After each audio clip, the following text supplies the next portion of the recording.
That's all right. Talking Tunes, and we're here with Niki Hoffman, who I've talked to many, many times, but it's been many, many years. But then again, it wasn't too long ago because I interviewed you, and unfortunately the audio didn't work out, so we're doing it again. How you doing, Niki? Better luck next time, right? I'm doing just great. Good. Now, Niki, of course, is now. What is your title there exactly? Well, I have several. I am the executive director of the Nature Society, and I'm also editor of our quarterly magazine, N. Okay. Now, it's a nude. You're talking about basically nudist camps, right? Well, they're called resorts now. We're not colonies or camps. It's resorts, and we also there are groups of people who live in areas where there are no nude beaches or no nude resorts. So we have groups of people that live and are part of our network as well. Okay. Now you're over in Oshkosh.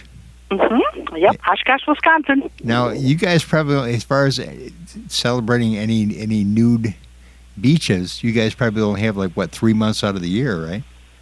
Yeah, well, sometimes if we really stretch it, we could. Well, people are out now, so it's June already, but sometimes it's warm enough in April, and we can go through October, but we have to travel if we have to go someplace. Right? Yeah, I would think so because with me, I've got to have pretty much clothes on 9 months out of the year, but that's just because I'm old and feeble these days, Well, I find that I get a little bit chillier too, but that happens if I go to Florida or California too. Their evenings or indoors, they have to turn the air conditioning up so darn high. So I get my sun where I can. Now, explain a little bit about what you do as far as these different resorts that are available. How do people find out about them from you? Well, we have a Nature's Network that we print in every issue of our magazine. It's also up on our website by state, telling you if it's a group or a resort, and we give you the contact information, how you can get in touch with them, either email or phone.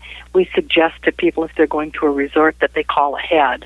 Of course, beaches are a different thing. You can just go to the beaches, and the resorts we want you to call ahead. But groups.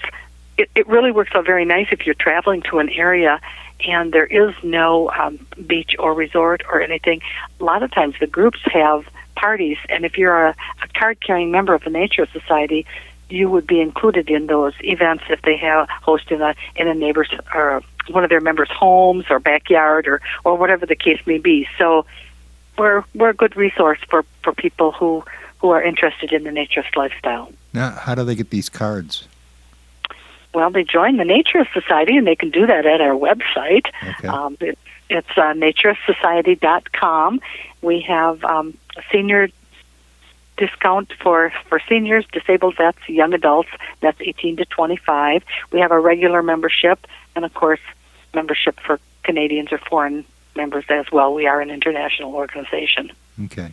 So now, like I was telling you once before, even though our connection wasn't great, but my sister is turning to a certain age, and she's never been to one of these things. So, what would you? And she's over in Florida, so there's a lot of resorts there, right? Mm-hmm.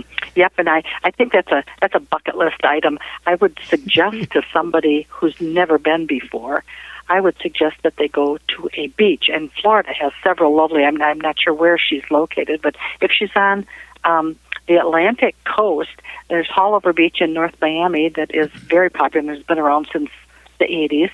But there's a new one that's just north of that near Fort Pierce, and it's called Blind Creek Beach, and it is lovely. And she should try this right before she. Everybody should try it once, just once. If you have never been in the ocean without a bathing suit on, you really have to try it. Well, skinny dipping. I mean, that's skinny dipping, though. I mean, everybody's skinny dipped. When they were kids, anyway. Now, I know everybody. Yeah, I know I have, and like I say, that I told you before, my story as far as the first nude beach I seen was my Uncle Forrest in Florida. He drove me up to this, kind of a cliff, like looking down at this nude beach. So I really couldn't see anything anyway, but it was still something that was very. intriguing to me when I was a kid. So, it still is now, which I still haven't really I haven't got my card yet. I haven't tried it. I'm not sure my wife would be really into it yet. It's kind of hard for somebody to take that jump. What do you tell people like that are just wanting to take the jump, but like I told you, everybody should try it at least once.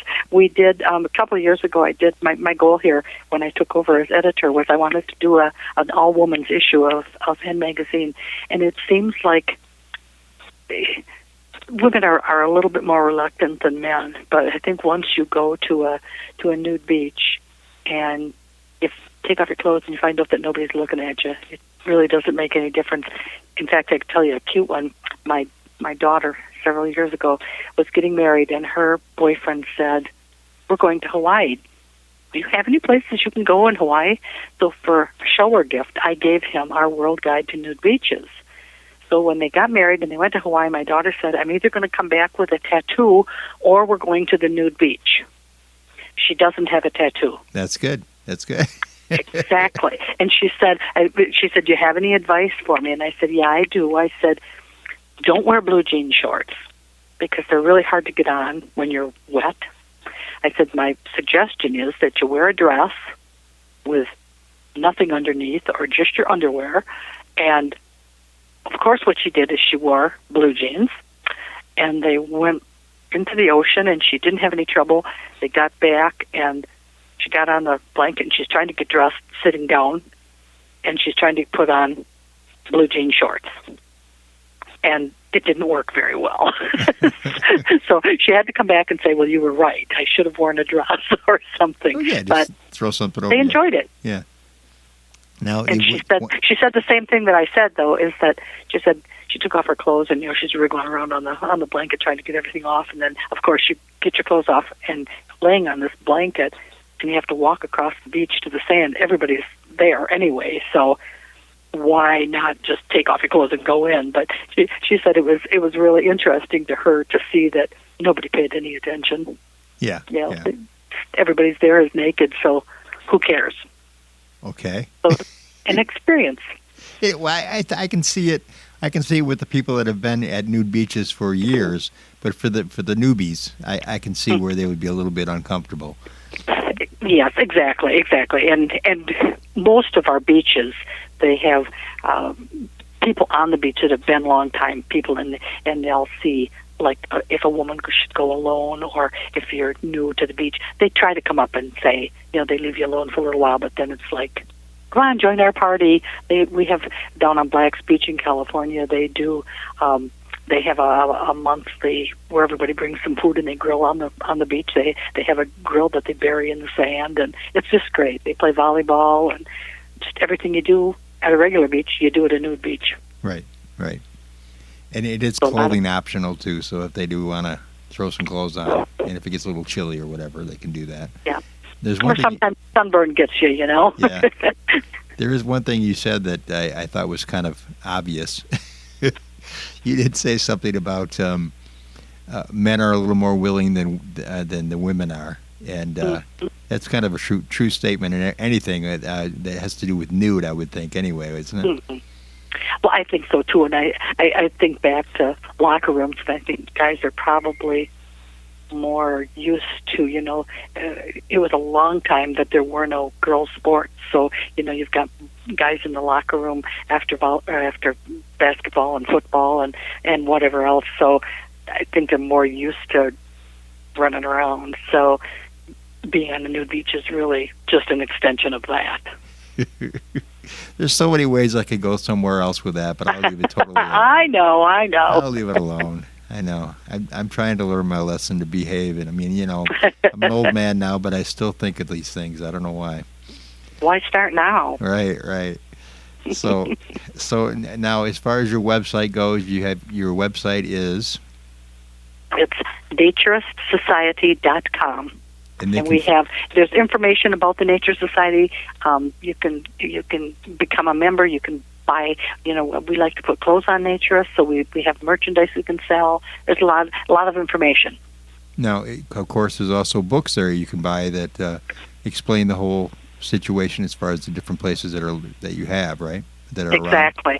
We've got everything, you name it. And if they can call the office too if they have any questions. There's always somebody here that is willing and able to answer any questions that you might come up with. Okay, and the number is it's 920-426-5009. Right. Okay. I say right to you, it's your number, but yeah. Anyway, yeah. Okay. Right. Yep. Mm-hmm. Now the one thing that we talked about 20 years ago, which was quite exciting, is and I got to talk to a lot of different celebrities, was when Turtle Lake used to have the nude stock. Yes. And Turtle Lake is still going to be open, even though this whole Corona thing is. We're still going to be having the nude the nude beach at Turtle Lake, right? Not exactly nude stock though.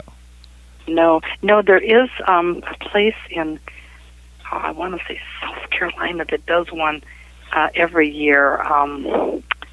Cedar Creek in Leesville, South Carolina has some form of nude stock. I don't know if they call it nude stock anymore, and I'm not sure that Turtle Lake, it's changed owners several times since we had nude stock there, so I'm not sure that they still do it, but most every resort has some form of entertainment. They have a mini Burning Man at some places. They do rock concerts. They just have all kinds of fun activities throughout the summer. Okay. Now, as far as Turtle Lake goes, you can go to your website and find information on Turtle Lake, too? Yes, they can. And it's also in every issue of our magazine we have. It's called the Naturist Network. And we give a listing of places with phone number or email or website or three, whatever they have supplied us with. Okay. So, yeah, because I'll have to check into that, too, as far as Turtle Lake, and give them a call and find out exactly what they're up to. But yeah, because nude stock, it was a very cool idea. I mean, it's a great name too, as far as Woodstock, nude stock. Yep. Because you basically have a fun party. Yeah, big party, bunch of groups. It graced the cover of N magazine back in the day. But I got a chance to talk to members of the grassroots of Bachman Turner Overdrive, Mitch Ryder, just quite a few different people that had been in nude stock. And anyway, but it was a lot of fun for me in a lot of different ways. And we even gave away tickets to go to nude stock. And the thing that surprised me at a very I don't know, when I was at WKBZ, it was a very I thought a very conservative audience. But those tickets went like crazy. People couldn't get enough of them. I'm sure they did. Yeah. Yeah. Record crowds. It was amazing. So many people called me to ask me, more about this and the website and all that good stuff, because people were interested in being nude and being, and with other people that like being nude, I guess. So there you go. Very Nothing I can much. say Very about much. that. It's a fun group of people. Right. Now, we talked about if you like to be. If you walk around in the nude in your house, then you probably want to be part of this whole thing. Well, most women, driving home from work, the first thing you want to do is get that bra off. So this is totally works right in with that. Right. Okay. All right. Now, anything else you wanted to say before we let go? Yeah, on this this whole subject, I guess. Well, I guess I'd just like to repeat. I think everybody should try it once, and I think they'll be surprised at what they feel like afterwards. It's a very freeing, very liberating experience. Okay. So it's kind of like wearing the clothes that God gave you, right? Exactly, and we welcome everybody. We're colorblind, and our people are just wonderful. Our Naturist members are all inclusive, and it's a family. It's a great big family. We travel from coast to coast, and we have friends everywhere. Okay, and we've talked about that too, as far as everybody thinks that just that kind of a society is just a bunch of people that want to get together for orgies and all this kind of thing, but it's not. It's nothing like that. No, it's not at all. We have everybody from babies to grandmas and grandpas, and it's wonderful. Okay. All right, Niki, thank you very much. I'm sorry about the first interview that we did that didn't turn out, because that was a good one too. Yeah, no problem. No problem. Anytime. I'm here every day. Okay, thank you. All right. Thank you. Take care. Bye-bye. Bye-bye. Do you remember the old Talkin' Tune show? If so, you're probably dead or detained. Either way, the FCC statute of limitations has finally run out, meaning the old crew, along with a few newbies, has been cleared to bring back the show that brought you Spam Fest, Stupid News, and Nude Stock. So raise your glasses and lower your standards every Saturday morning from 10 till noon, only on Muskegon's 100.9 FM. Anybody bring the Geritol? Now back to Talkin' Tunes. Talking Tunes, and we're here with Peter Tripp, the curly-headed kid in the third row. I haven't talked to you in about, 2-3 weeks, right? Well, yeah, I know. That's because I'm so busy with all my fans and appearances and stuff like that sometimes you get caught up in it and you can't take breaks and talk to friends. You know what I mean? Yeah, I know. Uh-huh. I wish I knew how that was. No, I don't. I really don't know how that is, but, I'll take your word for it. Well, like I said a few minutes ago, don't get old if you don't have to, and don't get great either, because that's no good either. Don't get what? Huh? Don't get what? Don't get great. Don't get popular. Don't get famous. Oh, don't get famous. I've been doing this stuff for almost 40 years now, and I haven't got famous yet. So, I think okay. I'm either doing something wrong or something right. I'm not sure which one yet. So. Yeah, you and I just kind of hang in the middle. Yeah. Well, yeah, middle or lower half, one of the two. Well, we've been up and down. We've never been way up at the top, but we've been in the middle and the bottom. You know what I mean? True. That's true. We have. Yeah, we've done a few things that were a lot of fun. So, anyway, like Talking Tunes, right? Anyway, we're trying. Yeah, right. Trying to keep this thing going. I've got a few things. I talked to Dave Lorenz. You remember? I don't know if you remember Dave Lorenz or not from. Oh yeah, WKBZ. sure. Now, was he there when you were there too, or no? I think so. Yeah. Okay, I was trying to. I think Dave was trying to remember whether he was still there. So but because I think he was. I don't know. It was so many years ago. I was back in the Scott Christmas days, that I can't even remember anymore. So.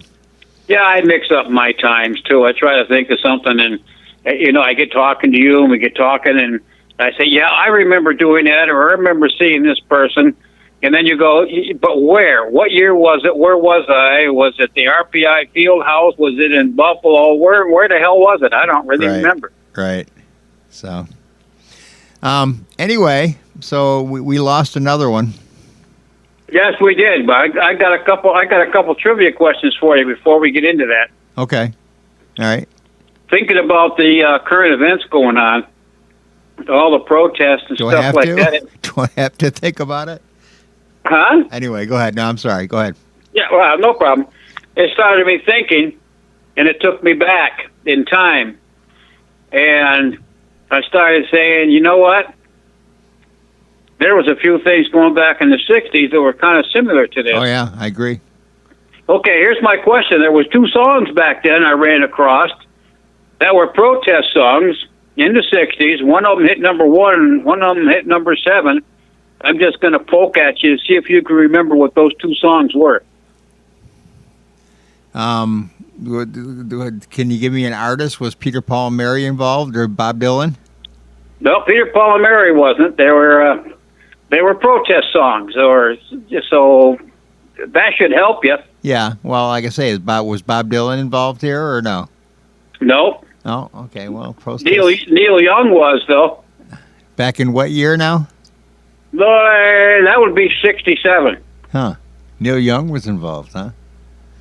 And that's before. So we're talking Buffalo Springfield. There you go. Yeah. There you go. For what it's worth. For what it's worth. Yeah. Okay. You remember that? Oh yeah. Yeah. That was yeah. one of the songs I remember in Forrest Gump. Remember Forrest Gump? They had that song in there. Yeah. Yep. Okay. And of course, it was Stephen Stills, Neil Young, Ferre, and Messina. Jim Messina, yeah, from Loggins and Messina, yeah. Right, and then he broke off. Ferre didn't do too much, but Jim went on. Well, Ferre and Messina formed Poco. Oh, okay, all right. And then Kenny Loggins, and of course, he did Footloose, and he was part of Loggins and Messina. Right. Before that happened, and then of course Neil Young went off and had a solo career of his own, but then he was with Stephen Stills for Crosby, Stills, Nash and Young for a while. Right. So Buffalo Springfield spawned a couple of things. Oh yeah. And then Jim Messina, of course, Jim Messina's big hit was Your Mama Don't Dance. Remember that? Yeah. Now was that Messina that wrote that, or was that Loggins that wrote that? You know what? I don't know who wrote it. Yeah, because To tell you the truth, I never looked that up. From Loggins and Messina, it seemed like Loggins was pretty much the one that wrote all the songs, but Yeah. Anyway. So can you come up with the other song? The other song made number 1 in 1965. 1965. This artist didn't go anywhere after that. This was a one-hit wonder for him. Well, he was part. I'll tell you what. He was part, before he did this on his own, he was part of the New Christian Minstrels. Who was it? Gary McGuire. Oh, Gary Eve McGuire. of Destruction. Eve of Destruction. Oh, yeah. Yeah. Oh, yeah. So those two songs Yeah, I came remember right that back one. to me. You know what? The Pointer Sisters, Bonnie Pointer. Right. I didn't realize it, but she wasn't part of the Pointer Sisters when they had their big hits. No? No. She left the group for a solo career in 1978, and that's when 1979 is when Fire came out. So the other three, which are,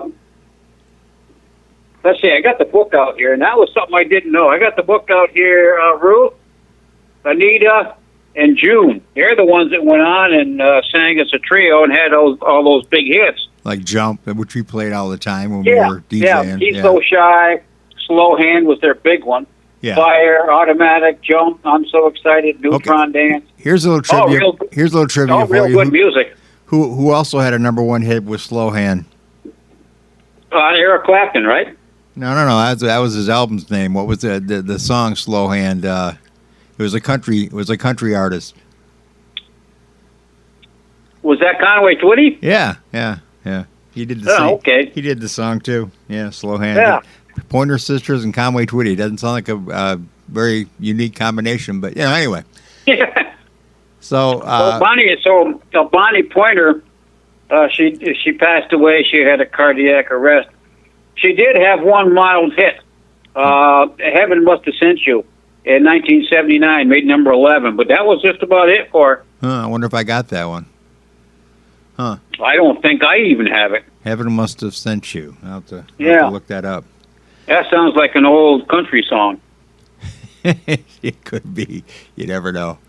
Now, I was when I was talking to you before, I said, my cousin challenged me to put out 10 records, or 10 albums rather, that one a day or whatever, one a week. I don't remember what she said, but one a day, and like that changed my life or were a big part of my life. And it was like there was no way I could pick out just 10.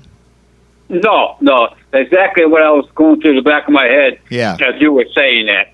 So I mean, and it'll be worse for 45 too. Oh yeah, 45. Yeah, because you're the 45 guy. I mean, in the 50s, that's kind of what you did was the 45s, right? I mean, I got a stack of Sun records of about 30, and that would be 30 of them right there, and that's not touching the chess checker label or anything like that. And me too, though, because I was a big guy of the 45s when I was in the 70s. I mean, a lot of songs from the 70s that there were only one-hit wonders you got on 45, Arizona, right. Mark Lindsay, hell, the Archies, Sugar. I mean, Yep. So, yep. all that stuff. So there was like no way to pick out just 10. So I picked out like about 30 just that I have here, and I was thinking of ones that I don't have for some reason, and I don't know why. I have Meatloaf Greatest Hits and the Meatloaf second album, but I don't have the first one, and I'm thinking, what happened to that one? I had it. What was it? Was that Bad Out of Hell? Yeah, Bad Out of Hell. Yeah. I mean, we were talking, or I was watching on TV, Prime TV or whatever it's called, and they had a bunch of classic records that they were talking about. And one of them was Meatloaf, Bad Out of Hell, produced by Todd Rundgren, and then there was some, by like Tom Petty, the one that I was telling you about. Ask if you had, because I didn't have it, and I'm thinking, why don't I have this CD? but it's what was the one what the one I told you about? Tom Petty. Damn the Torpedoes. Damn the Torpedoes. Yeah. Yeah. Which was I don't have that either. Which was kind of the CD that kind of changed his whole career. That was one that really put him on top. And I was watching one about George Martin and all the different people that he produced. He started. George Martin was the one that produced the Beatles, and he did all the sound, the engineering, I guess you should say, and he started off. He was kind of like the last guy that would take on the Beatles. He started off as doing comedy albums with like Peter Sellers. That was his background before the Beatles. So just interesting things that I never knew about. I was watching one on Peter Gabriel, from past Genesis and whatever, the Soul album, which was one of his big ones, and he talked about the different grooves in the record, stuff that I've never. I mean, I thought I knew all that stuff, And he talked about the grooves in the records. The deeper the groove, the more bass you got. I didn't know that. Did you know that? Nope. Yeah, see? I mean, it's just little stuff like that. It's like, really? So I've been kind of watching those things when the wife goes to bed because, she doesn't like to watch that stuff, but I do. So, and I was watching one yesterday on John Jackson Brown, and I just really enjoying them. So, learning. Well, I've been doing a little reading while I'm sitting here recording, and I find out little things like you just brought up Meatloaf. I had no idea that he played with lead vocals with Ted Nugent on his Free For All album. Yeah, I used to have that album too. I don't have it anymore, but yeah. Yeah. I didn't know that because I love that song. Oh yeah, I remember telling the guy that, and he said, "Oh no, Meatloaf never sang with Ted Nugent. Ted Nugent didn't sing half his stuff." But anyway. Well, we have to go by what we're told or read now. Yeah. If we could talk to either one of them, we might find out the truth. Well, that's the thing. I mean, I've heard so many different stories. Like I say, I watched documentaries on the Beatles before, and George Martin, of course, was part of that documentary. But I've never heard it from George Martin's mouth. I mean, he got pretty pissed off. I mean, as far as some of the stuff he did, he never got paid any extra. They had all those #1 hits, the Beatles did. He got nothing extra for it. George Martin didn't. And George Martin, a lot of times, he played piano on the thing. He arranged the strings on Eleanor Rigby and rewrote that whole thing. And I mean, and he got nothing for it, nothing extra, just his regular scale pay that he got. And see, this is going right back to the conversation that we had when we first started. Not being up on the top, but being in the middle and being on the bottom. Yeah. Now, if we were up on the top, we would have been able to talk to some of these people and find out all these mysteries. Yeah. But I mean, he was. But we've been missing something. But also, I heard a story from George Martin that you always hear about the Let It Be album that Ronnie Spector took that, or not Ronnie Spector, but Phil Spector rather, took that album and did it because nobody wanted to mess with it. But according to George Martin, it wasn't that. It was George Harrison and John Lennon had taken the master tapes that George Martin had already recorded and gave them to Phil Spector to redo it and take all the all that stuff off it, the reverse stuff and all the different stuff that they used to do in their Beatles albums. So I took it right away from George Martin. So anyway, and then they came back and did the White Album, and of course then they wanted George back. But anyway, just certain things I'm watching this stuff and I'm learning new things that I've never. Here I'm 61 years old and I'm learning new things that I always thought I knew. So. Well, you got a lot of time left because I'm 80, going on 81, and I'm still learning things too. Well, I'm hoping that I go that far, but anyway. Yeah, just keep on going. Yeah. But, George Martin, like I say, he did get his just reward, though, because after the Beatles broke up in 1969 or 70, whenever it was they broke up, he had everybody after him. They all wanted to have George Martin, record for him. So yeah, like America and quite a few different bands he recorded for after that. Yeah, you're talking about George Martin, and I never heard of him. Really? Yeah. Yeah. Yeah, see, I always thought, I've always, because I mean, I know our old roommate of mine, Mark Humphrey, that I used to be my suite mate when I was in tech school. And him and I used to discuss this whole thing. It was like the Beatles went from Love You, Yeah, Yeah, Yeah to, Yeah.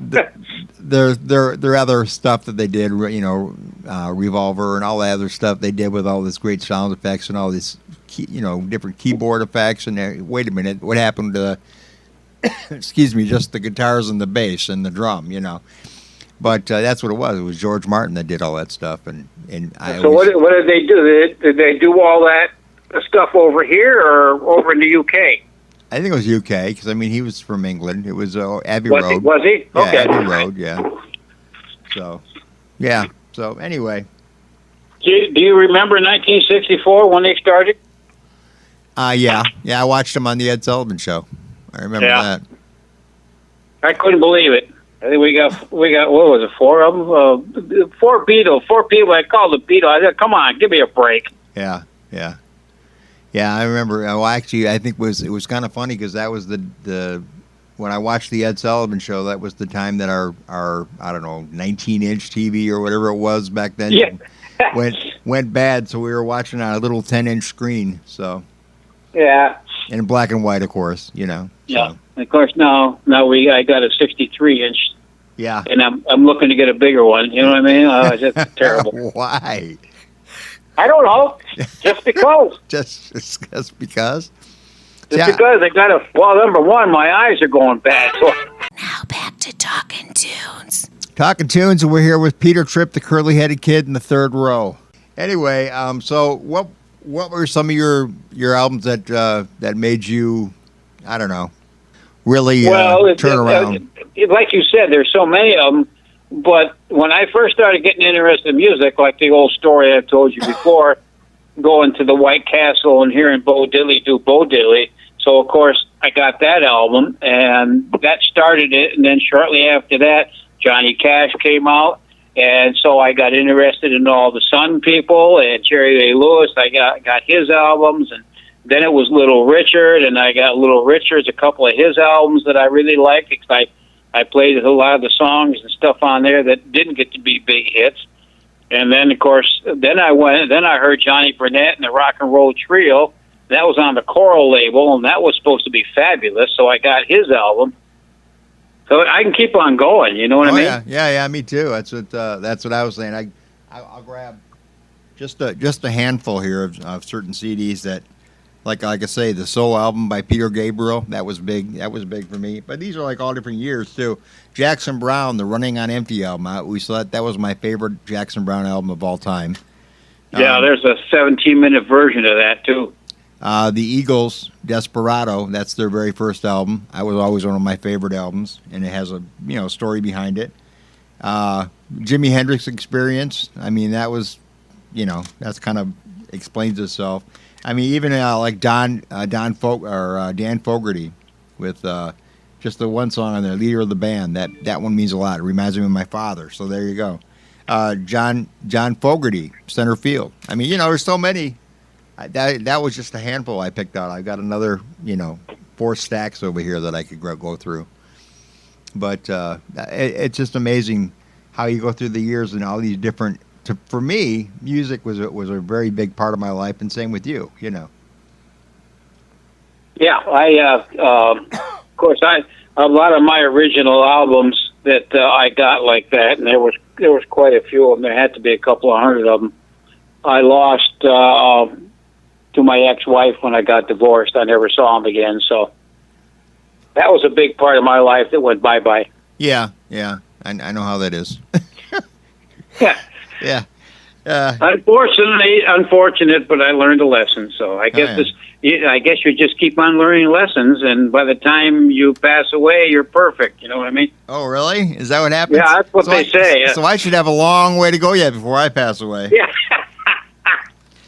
So I got to grab a couple more here. Deep Purple, Machine Head. Remember that one? That was great in my teenage years. I got news for you. I'm more perfect than you. Just keep holding on there. Another one too that I watched on this classic album thing. It was Frank Zappa. He was a very unusual character. Who? And Frank Zappa. Oh, Frank Zappa. Yeah. Strange. And I liked, and I was a big fan of his Apostrophe album. That was a good one. But my favorite was his Overnight Sensation album, where it had Camarillo Brillo, I'm the Slime, Dirty Love, Montana, Zombie Whoop, and of course Dynamo Hum. You know. Yeah, songs I never heard of. Oh, you never heard Dynamo Hum? I'll have to play it for you sometime. Just make sure the wife isn't listening. So. I'm not embarrassed. She's not embarrassed by that crap that I'm doing today. Aerosmith, Get Your Wings. I mean, that was one of the ones. I don't think there was really any hit off of that album, but that was one of my favorite Aerosmith albums. I don't know, Lord of Your Thighs and SOS was the Train Kept a Rolling. With it, Train Kept a Rolling was a hit for them, wasn't it? Off of that album. Aerosmith. Yeah. Yeah.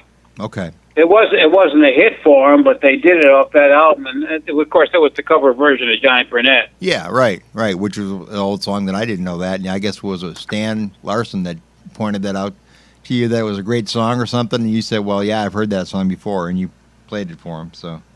Yeah, well, that was Big D that came up. And, Big D, okay. Yeah, he was a fan of Aerosmith, and he said, I got a new song I want you to hear.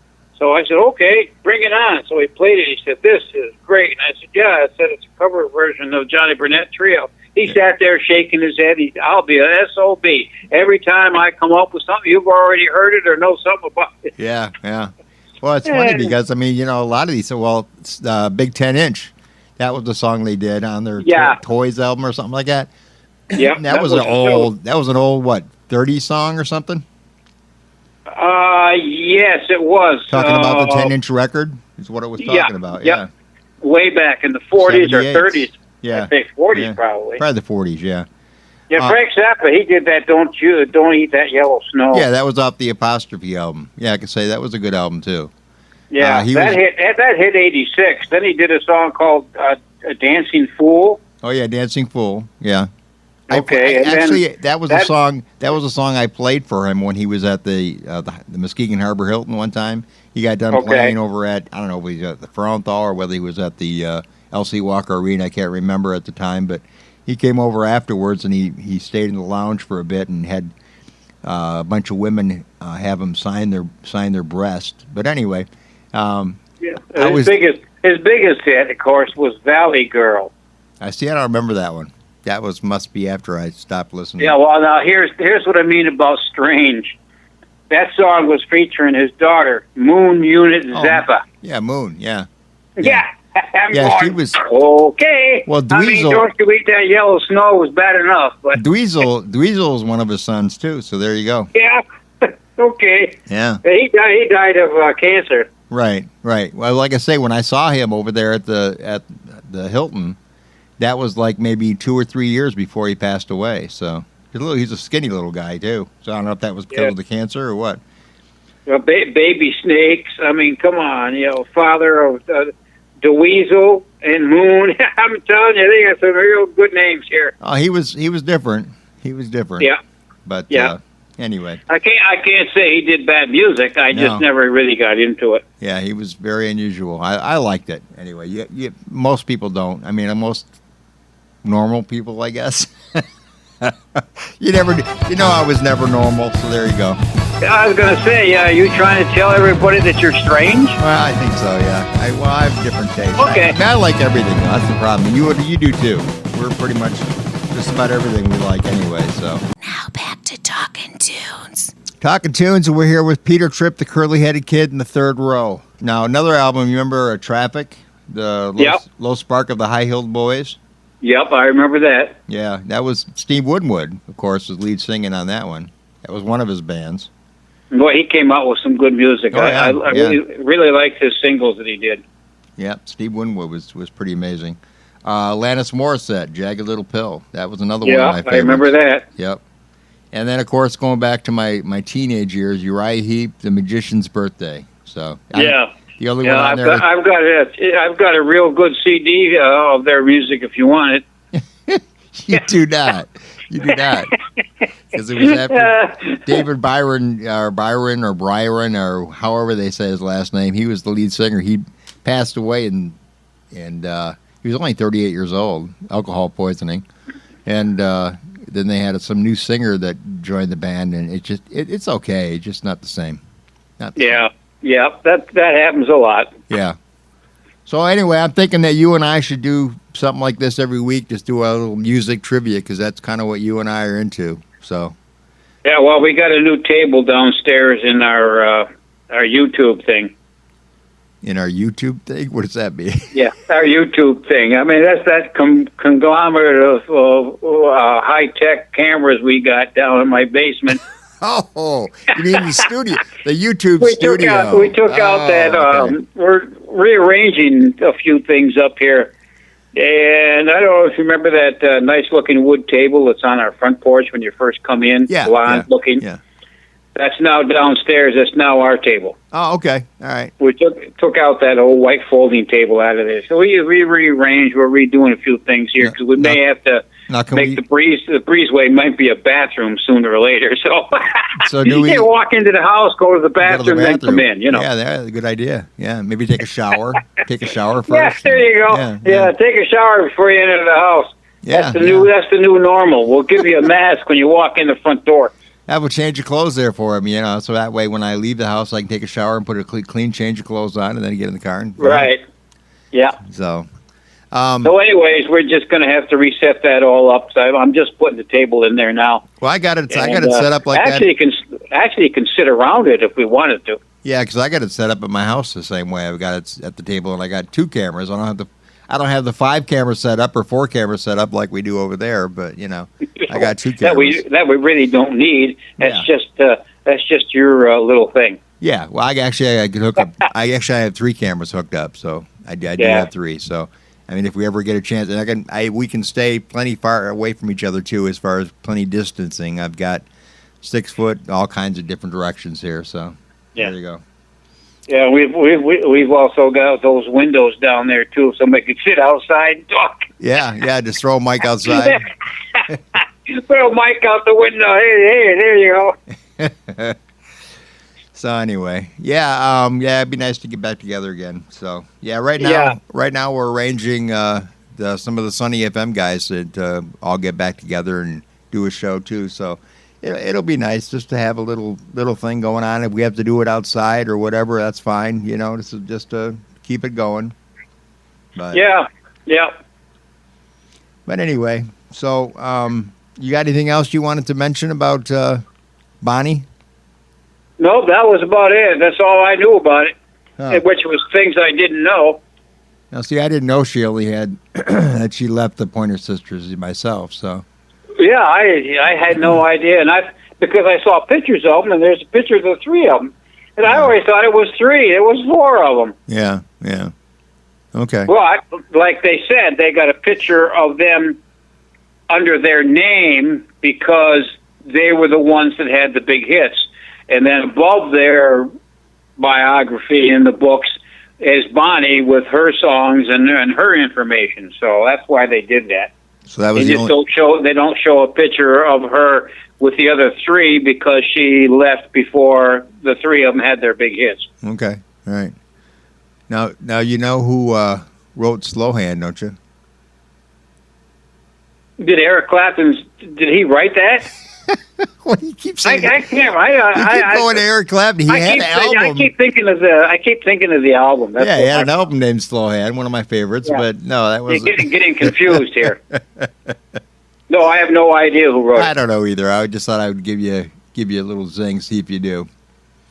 Because I thought in the book. So I know one of the songs. I can grab the 45 and let you know next time, though. Well, I can tell you one though. You remember Fire?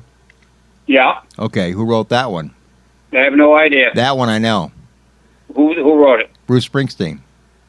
Oh yeah, that's right. I did know that, but I forgot it. Oh yeah. I did know, but I forgot because I saw that. In fact, I saw it when I was reading the book here. Okay. See, and you blew it. That old 81 memory of yours ain't that good anymore. That's because I'm older than you are, and I've got so much in my memory that sometimes I forget. You have to give, just like Jeopardy. I answer the questions when the show's over. I know what they are, but I can't spit them out. And when the show's over, I look at my wife and said, I know who that was. I know the answer to that one. Well, yeah, especially when they tell you. But anyway, Oh, is that what it is? So Yeah. no wonder I'm remembering all these things. All right, so maybe we can get together here shortly. I don't know. We'll see what happens. I know it's hard to get away and whatever, but you know. Oh yeah, I'll tell you what. I can't believe the projects I've gotten done by sitting around here because I just can't sit. I'm up doing. Oh yeah, I know. Well, there was one thing on Facebook. A friend of ours said Goodwill being open up doesn't know what they're in for. I got so much stuff that I've gathered up in these last 3 months that they're going to get a bunch, you know. So Yeah. now the Goodwill's open again. I'm sure they're getting all kinds of stuff. So Yeah, I'm waiting for the bottle thing is open up, but they're every other thing is Myers is opened up, but every other thing is you have to social distance, so you can't use the one next to you. Yeah. You know what I mean? Yeah. And there's so many people in there. I got 5 garbage bags full of cans, Yeah. bottles. I can't wait to get rid of some of them. Oh yeah. Yeah. What do you do with them? I got them outside, turned upside down, so they don't get all water in them. Yeah. That's we got a couple bags, but you know it's like, wow, I'm not going right now. We'll wait until No. the crowd thins down a little bit. Wait another month. Yeah. And then take 2 in at a time, you know. Right. So. Anyway. I was going to give them away. I was going to donate them, but my wife almost threw me out of the house. She said, "Yeah, you're looking at about $50." I'm going, "Okay." Yeah. I don't think I got that many. I probably donated mine to my granddaughter, but she's gonna come over and help me paint my house. So, and at a distance. All right. You take care of yourself. Yeah, I will. We'll be in touch. I'll text you. Okay. Sounds good. Talk to you Okay. later. Thanks for calling.